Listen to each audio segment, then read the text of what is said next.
বলে বাড়িতে বসে কয়েকজনকে তারা রেখে দিয়েছিল, তারা এখন বের হচ্ছে, তাই না? 8 বছর 9 বছর 10 বছর 11 বছর তাদের ছেলেমেয়েরা নিখোঁজ হয়েছে, তারা এখনো ওই পথ চেয়ে বসে থাকে যদি তাদের বাবা ফিরে আসে। আপনি ইলিয়াস আলী আপনার নাম শুনছেন কিনা জানি না, আপনি এমপি ছিলেন সিলেটের, খুব শক্তিশালী প্রিয় একজন এমপি ছিল। তাকে এইভাবে রাতে অন্ধকারে বাসার সামনে থেকে তাকে র্যাবের সদস্যরা তুলে নিয়ে যায়, তার ড্রাইভার সহ, আর ফিরে আসেনি। তখন তার যে মেয়েটা ছিল 6 বছর বয়স, এখন ওই মেয়েটা বিশ্ববিদ্যালয়ে পড়ে, কিন্তু প্রতিদিন সেটা বাবার জন্য ওই দরজার সামনে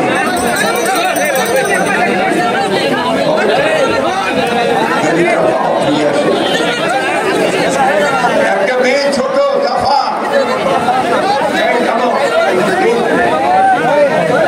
একটা মেয়ে ছোট সাফা, সে প্রত্যেক বছর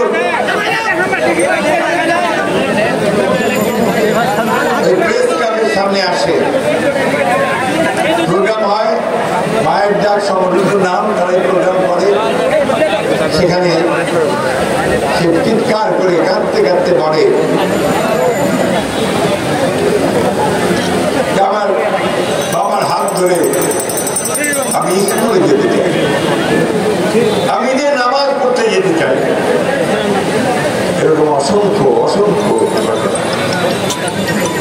আপনি দেখেছেন গত আগস্ট মাসের কয়েকদিনে 3, 4, 5 তারও আগে থেকে আওয়ামী লীগের সরকার পুলিশ বাহিনী তার সকল বাহিনীকে যেভাবে লেলিয়ে দিয়ে আমাদের ছেলেদেরকে হত্যা করলো, গুলি করলো।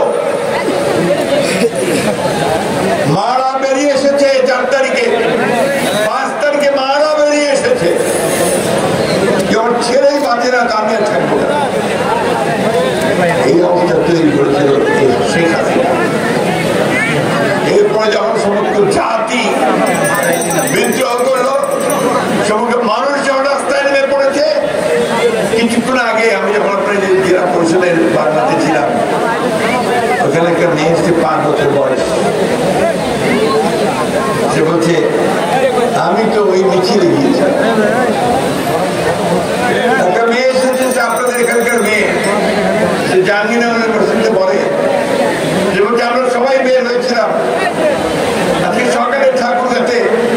আমি যাদের অঙ্গ হারিয়ে হয়েছে, চোখ চলে গেছে, পা চলে গেছে, যারা মারা গেছে, তাদেরকে আমি কিছু সহযোগিতা করার জন্য দেখেছিলাম সকালে। ওখানে একটা পাঁচ তার খালি পরে একটা বাচ্চা, 13 বছর বয়স হয়নি, তার চোখে সানগ্লাস। আমি বাবা বললাম যে বাবা তোমার চোখে সানগ্লাস কেন?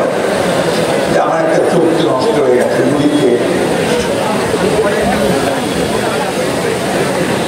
এই যে শিশুটি তার চোখ হারিয়ে ফেললো, ওই যে মা তার সন্তানকে হারালো, ওই যে সাফা এখনো তার বাবাকে ডাকছে। এই জবাব হাসিনা কি দিতে? হাসিনাকেই তো দিতে হবে।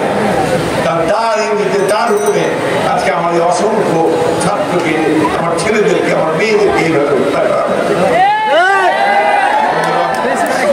আল্লাহ তাআলা তা বিচার করেছেন। আল্লাহ তাআলা বারবার বলেছেন সীমা লঙ্ঘন করো না, সীমা লঙ্ঘনকারীকে আমি পছন্দ করি না। সীমা লঙ্ঘন করেছে, মনে করেছিল এই দেশটা তার বাপ দাদার জমিদারি, যা খুশি তাই করবে, যাকে খুশি মারবে, যাকে জীবিত করবে, সব কিছু করতে পারে। এত অহংকার আল্লাহ সহ্য করে, সহ্য করে।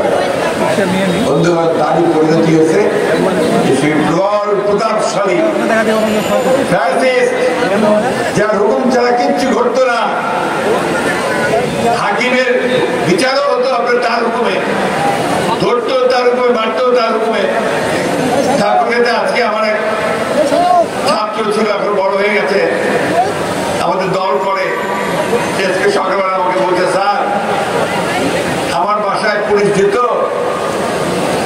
খুঁজতো, আমাকে না পেয়ে আমার মাকে বলতো যে আপনাকে তুলে নিয়ে যাবো। কি চমৎকার, কি দেশ, কি দেশ আমরা স্বাধীন করেছিলাম 1973 সালে।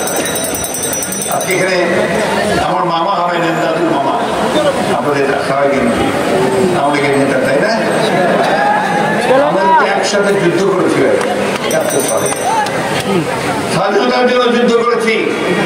তখন কিন্তু সব একসাথে লড়াই করেছিলাম যে আমরা একটা দেশ তৈরি করব, পাকিস্তানের হাত থেকে বের করে এসে দেশে শান্তি থাকবে, ভালোবাসা থাকবে, মৈত্রী থাকবে, অন্যায় অত্যাচার থাকবে না। আমি আমার কথা বলতে পারবো, কিন্তু এই আওয়ামী লীগ এই দেশটাকে কি বানিয়ে চিন্তা করেন। আমি তো আর নাম বলতে চাই না, আমি শুধু এইটুকু বলতে চাই, আওয়ামী লীগ এই দেশের মানুষের সঙ্গে গাদ্দারি করেছে, বিশ্বাসঘাতক, তারা দেশদ্রোহী বন্ধু। আজকে আপনাদের কাছে এখানে এসে আমার একটা কথাই মনে হচ্ছে, আমি এখানে অনেকবার আপনারা আমার ছাত্ররা আছে এখানে অনেকে, তাদের সঙ্গে এখানে অনেকবার এসেছি, মিটিং করেছি, সভা করেছি। আজকে মিটিং থেকে আমার বিভিন্ন রকম মনে হচ্ছে, আমার বুকটা একেবারে শান্তিটা সবাই আজকে শান্তিতে কথা বলতে পারি, রাত্রে ঘুমাতে পারি, তাই না? অল্প খাই, কম খাই, যা খাই, রাত্রে ঘুমটা হচ্ছে ভালো। আমি যখন আপনার এই সময়টায় একবার তো আমাকে জেলে নিয়ে গেল, তারপরে এইবার কিন্তু আমাকে জেলে নেয়নি। প্রত্যেকদিন রাত্রে মনে হতো এই বোধহয় পুলিশের গাড়ি আছে, এই বোধহয় নিয়ে গেল, গাড়ির শব্দ শুনে যারা ফাঁক করে দেখতাম যে আসলে এই সন্ত্রাস, এই ভীতি, এই সৃষ্টি করে হাসতে হাসতে গেছিল। আল্লাহর কাছে হাজার সঙ্গে যাওয়া সেই সন্ত্রাস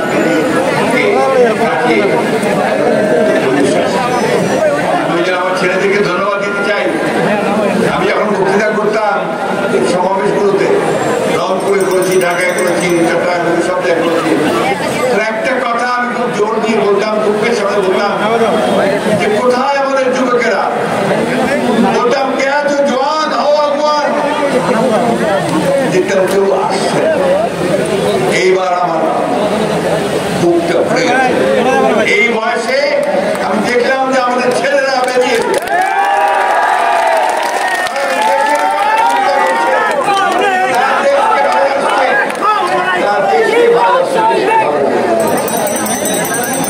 ছোট শিশু শুরু করে সব বয়স্ক মানুষ এক কথা এক দাবি, হাসিনাতে কবে যাবে মনে আছে? বাংলাদেশ জুড়ে হাসিনা গেছে। এখন নতুন একটা সূর্য, ওই সূর্যটা নতুন করে আলো দিচ্ছে, ওই আলোতে আমরা সবাই ভাসিত হচ্ছি। আমাদের সামনে একটা স্বপ্ন তৈরি হয়েছে, স্বপ্ন কিসের? সুন্দর গণতান্ত্রিক বাংলাদেশ, তাই না? আমরা যে জায়গাতে বিশ্বাস করি সেই কথা বলতে পারবো, যে ধর্ম বিশ্বাস করি সেই ধর্ম পালন করতে পারবো, আমাদের রাজনৈতিক কথা বলতে পারবো। আর যখন নির্বাচন হবে, সরকার গঠন করব, পার্লামেন্ট গঠন করব, তখন যার ভোট যাকে খুশি তাকে দেবো। আমি এমন কাণ্ড করছিল, ভোটের ব্যবস্থা শেষ করি, তাই না? ভোট দিবাই যায়নি, ওরা স্লোগান দিতেন কি জানেন না? আমার ভোট আমি দিব, তোমার ভোটটাও আমি দিব। আগের রাত্রে মধ্যে ভোট হয়ে যাবে, তাই না বন্ধুগণ? বন্ধুরা, এইগুলো ঠিক না। সবাইকে আপনাদেরকে বলবো, গল্পটা আমার নাকি, গল্পটা আপনাদেরকে মালিক ডাক্তার সাহেব ছিলেন না, আগে ন্যাপ মুজাফর করতেন, পরে আমাদের দলে যোগ দিচ্ছেন, এখন এমপি হয়েছে। মালিক ডাক্তার সাহেব গল্পটা হচ্ছে যে আপনার জীবন যুদ্ধের পর ভালো কৃষিকাজ করতে পারে না, তারপরে আপনার ব্যবসা করতে গিয়ে কোনো কাজই ভালো করে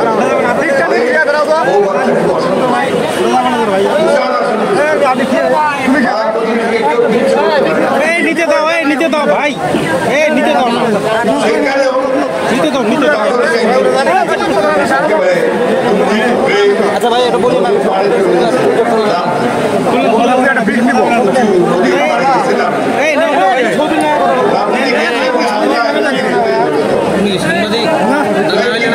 নিয়ে নামে যান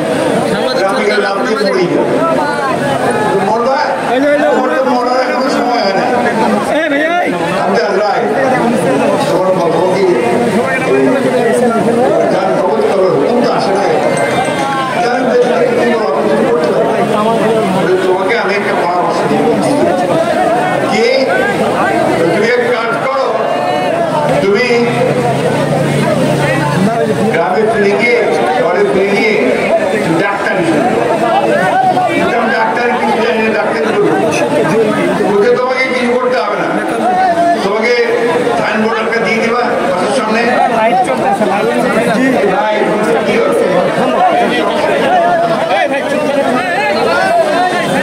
আপনারা দয়া করে একটু থামবেন প্লিজ।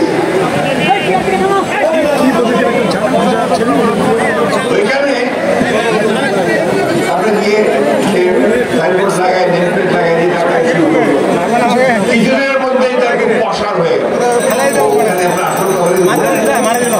আজরাইল সাহেব তাকে বললেন তুমি ডাক্তারি করতে যাবা, রোগী ডাকবে, পেশেন্ট রোগী ডাকবে, রোগী দেখার পর তুমি রোগী দেখতে যাবা, রোগী দেখে তুমি যদি দেখো যে রোগীর মাথার দিকে আমি দাঁড়ায় আছি, তুমি ছাড়া কেউ আমাকে দেখবে না, তাহলে বুঝবা যে ওর হয়ে গেছে আর বাঁচবে না।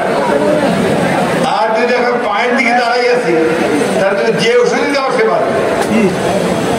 সেটাই শুরু করলো। অল্প দিনের মধ্যে ধন্বন্তরী ডাক্তার, এত বড় একটা দেখা যায় না, হয়তো মরে হয়েছে, মারা যাচ্ছে, এত ডাক্তার জীবিকা দিতে যাচ্ছে। এই যে শুরু হলো তার প্র্যাকটিস, খুব ভালো, গাড়ি সব হয়ে গেল। এই বছর দু তিনেক পরে সে বাড়িতে গেছে, চেম্বার টেম্বার শেষ করে গিয়ে আপনার ভালো করে মুড়িঘণ্ট মাছ দিয়ে ভাত টাত খেয়ে পান চিপেতে চিপেতে বিছনায় গেছে শুতে। বিছনায় কালি শুতে গেছে একটু তন্দ্রা, ওই সময় হঠাৎ তার মনে হলো আর বেরিয়েছে তার মাথার কাছে।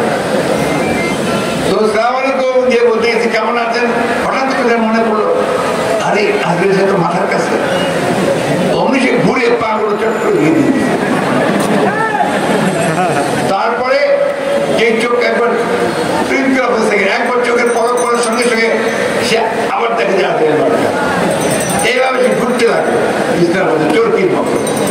কিছুক্ষণ পরে আদিত্য সাহেব বলেন তোমার ঘুরে লাভ হবে না, কারণ আমি তো ভালো আছি, এখন আমার সব হয়েছে, তোমার তো সময় হয়ে গেছে, এখন তোমার দিন শেষ, তোমাকে যেতে হবে।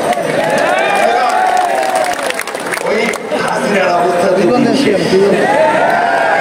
আমি বলতাম যেদিন সময় আসবে সেদিন পালাবার সময় পাবো, পালাবার সময় পাবো। আল্লাহর মায়ের দুনিয়ার মায়ের, ঠিক না? দেখো তো আমাদের সামনে কি পথ। একটা নতুন সরকার হয়েছে, এই সরকারটা কোনো রাজনৈতিক সরকার না, সবাই মিলে আমরা এই সরকার থেকে পাঠাচ্ছি, সব রাজনৈতিক দল, ছাত্ররা সবাই মিলে। কারণ যাকে ডিসি প্রদান করেছে ওই লোকটা খুব সুনাম, পৃথিবী জুড়ে তার সুনাম, ডক্টর মোহাম্মদ ইউনূস নোবেল পুরস্কার পাইছে, সারা দেশ তাকে ডাকে, তার কথা শুনতে, বক্তৃতা শুনতে। কিন্তু আমাদের হাসিনা কিন্তু তাকে এই দেশে কখনো সম্মান তো দেয় নাই, তাকে জেলে পড়তেছে, তার বিরুদ্ধে মামলা করে সাজাও দিয়ে গোটা পৃথিবী যাকে সম্মান দিচ্ছে, গোটা দেশের রাষ্ট্র যেখানে আপনার তাকে প্রশংসা করতেছে, পুরস্কার দিচ্ছে, সেই লোক থেকে হাসিনা বলছে যে অখন দিকে পারো না। কেন দিকে পারেন না? ও তো প্রধানমন্ত্রী হওয়া চাইছেন ওই 11 এখন ওইটা অপরাধ। কেন সেই সময় ওই অপরাধে তারপরে তার বিরুদ্ধে মামলা শুরু করলো। মামলা শুধু না, তার বিরুদ্ধে গোটা আওয়ামী লেগে গেল, কি বলে ঘুষখোর, হয় বলে সুদখোর, হয় বলে অমুক, হয় বলে তমুক, ভালো বলতেছে করবে এখন উনি দায়িত্ব দিচ্ছে সঙ্গে আছে আপনার আমাদের দেশের নাম করা সব লোকেরা তারা তাকে আর্মিটাকে সমর্থন দিয়েছে দেশপ্রেমী সেনাবাহিনী আমি সেলুট জানাই দেশপ্রেমী সেনাবাহিনী তারাও সেই সঙ্গে ভূমিকা পালন করেছে সেই সঙ্গে মানুষের পক্ষে গেছে তাই না আজকে বন্ধুগণ এই সরকার তারা বলেছে যে তারা কিছু জঞ্জাল সাফ করছে ওরা বলছে সংস্কার তাই না অত শক্ত কথা আমরা বুঝি আমরা বুঝি জঞ্জাল হয়েছে ময়লা হয়েছে আবর্জনা হয়েছে ওইটা সরাবো ঠিক না ছাড় দিয়ে সরাবো ঠিক আছে এই কাজটা উনি শুরু করছে এই কাজটা উনি ওনার বিভিন্ন লোককে আপনি সেসব বিখ্যাত মানুষকে এক একটাকে কাউকে দিয়েছে উঠান পরিষ্কার করার দায়িত্ব কাউকে দিয়েছেন আপনি এই নালা পরিষ্কার করার দায়িত্ব এইভাবে বিভিন্ন জায়গাগুলো দিয়ে দিয়েছেন যে ভাগ করে সাহায্য করো সংবিধান ঠিক করো অর্থনীতি ঠিক করো আমাদের নির্বাচন ব্যবস্থাকে ঠিক করো এগুলো দিয়েছেন ওনার কাজ শুরু করেছে আমাদেরকে এখন একটু ধৈর্য ধরতে হবে ধৈর্য ধরে আমরা এদেরকে সহযোগিতা করবো ওরা জঞ্জাল সাফ করে সুন্দর একটা মাঠ তৈরি হবে ওই মাঠে তখন ফুটবল খেলা হবে তখন কাদের সাহেবকে বলবো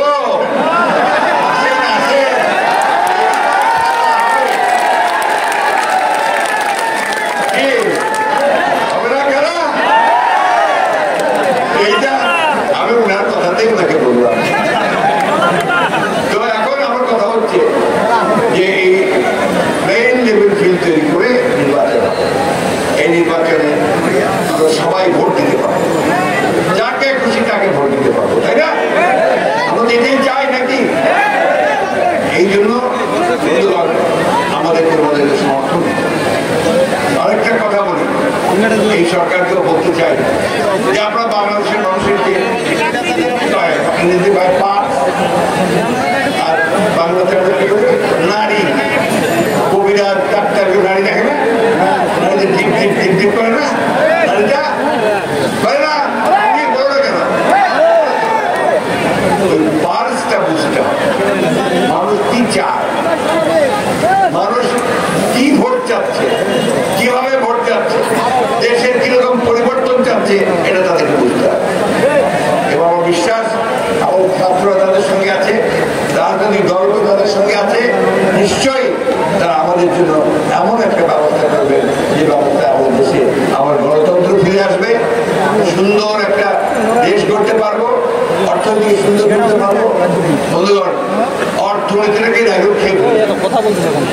একদম খাই ফেলেছে আমি প্রায় বলতাম যে ফোকলা করে দিছে ব্যাংক থেকে লুট করে করে সব জিনিসে পাচার করে দিচ্ছে এখন পত্র পত্রিকায় বাইরে থেকে ওর 1000 কোটি টাকা ওর 1000 কোটি টাকা ওর 1000 কোটি টাকা তাই না এগুলো ফিরে আনতে হবে আর ওই ব্যাংকেও যারা ব্যাংক থেকে খাইছে ওদেরকে ধরে ধরে বিচার করতে হবে আর আরেকটা কথা আছে ঘুষ সর্বক্ষেত্রে ঘুষ যেখানে যাবেন সেখানে ঘুষ ওই স্কুলের চাকরি হবে না যদি শিক্ষকের চাকরি হবে না যদি আপনার 19 লাখ 20 লাখ টাকা না দেয় তাই না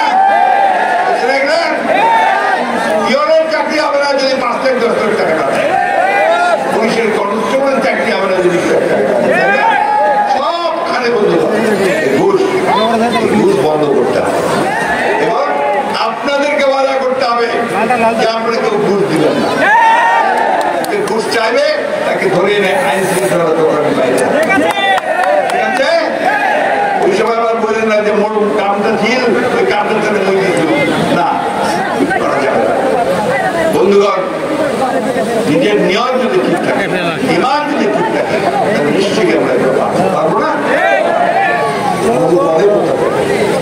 আমাদের আলেম উলামাদেরকে তাদেরকে তারা ফাঁসি দিয়েছে শাস্তি দিয়েছে জেলে দিয়েছে আমাদের হেফাজত ইসলামের মতো সমস্ত যে আমাদের আলেম উলামাদের ছিল আমাদের মাদ্রাসার বাচ্চারা তাদেরকে গুলি করে অন্ধকারে শাপলা চত্বরের কথা ভুলে গেছে আমাদের মিডিয়ার ছেলেরা এই আওয়ামী ক্ষমতা আসার পরে পরে পিলখানায় বিদ্রোহ করলো। পিলখানায় বিদ্রোহের পরে 57 জন কর্মকর্তা, সামরিক কর্মকর্তা তারা হত্যা করে তখন তাদের লোক, তারপর বিচার তারা করে। উপরন্তু আমাদের যে সমস্ত মিডিয়ার সদস্য ছিল তাদেরকে তারা শাস্তি দিয়ে এখন পর্যন্ত তাকে জেলে রাখা হয়েছে। আমি কয়েকদিন আগে জেলে গেছিলাম, বছরখানেক হয়নি আমার, এই জেলের মধ্যে গিয়ে দেখি তাদের কমপক্ষে 7,000 লোক এখনো জেলে আছে। মিথ্যা মামলা দিয়ে বিচারও হয় না, 2-3টা মামলা দিতে আটকে। বন্ধুরা, আমাদের ভাইস প্রেসিডেন্ট পিন্টু সাহেব টাঙ্গাইলে আমাদের মন্ত্রী ছিল, তাকে 18 বছর ধরে জেলে আটকে। 18 বছর। বাবর সাহেবকে 18 বছর ধরে জেলে গেছে মিথ্যা মামলায়। আমাদের নেত্রী বেগম খালেদাকে 6 বছর মিথ্যা মামলায় সাল দিয়ে তাকে জেলখানায় পাঠিয়েছিল, অসুস্থ হয়ে পড়েছে। আমাদের নেতা তারেক রহমান, যার কথায় আমরা এখন উদ্দীপ্ত হই, উজ্জীবিত হই, যার কথা শুনে আমরা রাস্তায় ঝাঁপিয়ে পড়ি, আমাদের ছেলেরা ঝাঁপিয়ে পড়ে, তাকে 36টা মিথ্যা মামলা দিয়ে নির্বাসিত করে রাখা। তার স্ত্রী রাজনীতি করে না, তিনি একজন ডাক্তার, কাম করা ডাক্তার, তাকে পর্যন্ত মিথ্যা মামলা দিচ্ছে। এই জায়গা আল্লাহ তাআলা বিচার করবে না, আল্লাহ তাআলা বিচার করবে না।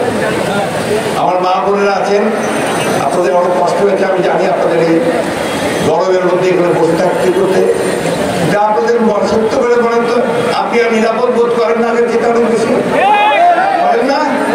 আপনার বাচ্চাটা স্কুলে গেলে আপনি মনে করেন যে বাচ্চাটা নিরাপদে ফিরে আসবে, তাই না? আপনি হয়তো বাচ্চা থেকে 2টা দিন দিতেন, এখন একটা দিন দিতে পারতেছেন, দাম বেশি হয়ে গেছে, তার মনে একটা শান্তি আছে, তাই না? এই শান্তিটাই হচ্ছে আসল শান্তি, ওটাই গণতন্ত্র, ওটাই আমাদের সুন্দর মুক্ত জীবন। বন্ধুগণ, এইটার জন্যই আমরা এত লড়াই করি, এত রান্না। এই যে আমাদের বাপটা যারা আমাদেরকে মানুষ করছে, এই যে আমাদের ছেলেদেরকে আমরা মানুষ করছি, আমাদের ভাইরা এত কষ্ট করে রৌদ্রের মধ্যে আপনার জমি চাষ করে, ফ্যাক্টরিতে গিয়ে কাজ করে, কেন? ছেলেদের ভবিষ্যতের জন্য তো। এই ছেলেদের কোনো চাকরি নাই, পাস টাস করে যদি কেউ যায় তো বলে যে তোমার কেউ আত্মীয় স্বজন আছে ডিউটি করে, ডিউটি করে দিলে চাকরি হবে না। আমার এই যে জাহিদ সাহেব, প্রেসিডেন্ট সাহেব, জামাইয়ের প্রমোশন হয় না, ঠেনে যে এমপি বিএনপি প্রমোশন হয় না। আমার মামার তো বোনের প্রমোশন হয় নাই, আমার বোন বলে। আর যদি শুনেছে যে ঠাকুরা বাড়ি, তাতে আরো হবে না, কেন? ওই মা সচিবের বাড়ি। যারা এইভাবে দেশকে ভাগ করে, যারা এইভাবে মানুষকে বঞ্চিত করে, আল্লাহ তাআলা তাদেরকে ক্ষমা করে না, মানুষ তো করেই না। বন্ধু, আমি বক্তব্য বাড়াবো না। বন্ধুগণ, আপনাদের কাছে আমার একটাই অনুরোধ যে অনেক ত্যাগ স্বীকার করেছেন আপনারা, আমাদের ছেলেরা প্রাণ দিয়েছে, বুকে রক্ত ঢেলে দিয়েছে, আপনারা জেলে গেছেন, বিরোধ করেছেন। আমাদেরকে যেন আবার সেই অবস্থা দেখতে না হয়। আমরা এখন কাজ করছি, সেই কাজে যেন আমরা আমাদেরকে সুন্দর ভবিষ্যৎ, একটা সোনালী ভবিষ্যৎ, একটা ভালো ভবিষ্যৎ আমরা দেখতে পাই। আমাদের ছেলেরা যারা চাকরি পায় সেই ব্যবস্থা আমরা দেখতে চাই। আমাদের মা বোনেরা যেন শান্তিতে থাকে সেই দেখতে চাই। জিনিসপত্রের দাম যেন কমে সেটা দেখতে চাই। এখানে কর্মসংস্থান চাই। আর আমাদের এই দেশে হিন্দু, মুসলমান, বৌদ্ধ, খ্রিস্টান আমরা একসাথে বাস করি না? আপনাদের প্রিয় রানী শঙ্করে অনেক আমার হিন্দু ভাইরা আছে না? তারা কি একটু অনিরাপদ ভাবে? অভিযোগ আছে যে এই গোলমালের পরে, এই পতনের পরে কিছু কিছু জায়গায় সমস্যা হয়েছে। তা আমি পরিষ্কার করে বলেছি যে বাংলাদেশের মানুষ কখনো সাম্প্রদায়িকতা বিশ্বাস করে না। যেটুকু প্রবলেম হয়েছে, প্রবলেম হয়েছে রাজনৈতিক সমস্যা। এখানে মুসলমান ভাইরও যেমন প্রবলেম হয়েছে, হিন্দু ভাইদের সাথে প্রবলেম। তারপরে দুর্গা পূজা আসতেছে না? এই দুর্গা পূজায় আমাদের যারা শত্রু আছে, দেশের শত্রু, তারা চেষ্টা করবে এখানে গোলমাল লাগাই, ঠিক না? আমি তাকে বালিয়া দাঁড়িয়ে বলছি ভাই, গোলমাল তো লাগাই আওয়ামী লীগ, দোষ দেয় বিএনপি। বালিয়া দাঁড়িয়ে হিন্দু ভাইদের জমি সব দখল করে দাও। কে দখল করছে? কোন মুসলমান দখল করছে? মুসলমান করছে, আওয়ামী লীগের মুসলমান, ঠিক না? জমির বিষয় আমি তো বলতাম না, ভাবতে বলতাম। তারপরে দেখা গেল, আমি আপনাকে বলি, ইদানিং কালে শুনতে পাচ্ছি কিছু খড়ের গুদামে এখন দিচ্ছে, খড়ের ঘরে ওইখানে অনেক শুনতে পাচ্ছি, এটাও আপনার কিছু কাজ সাথে আওয়ামী লীগের লোকের।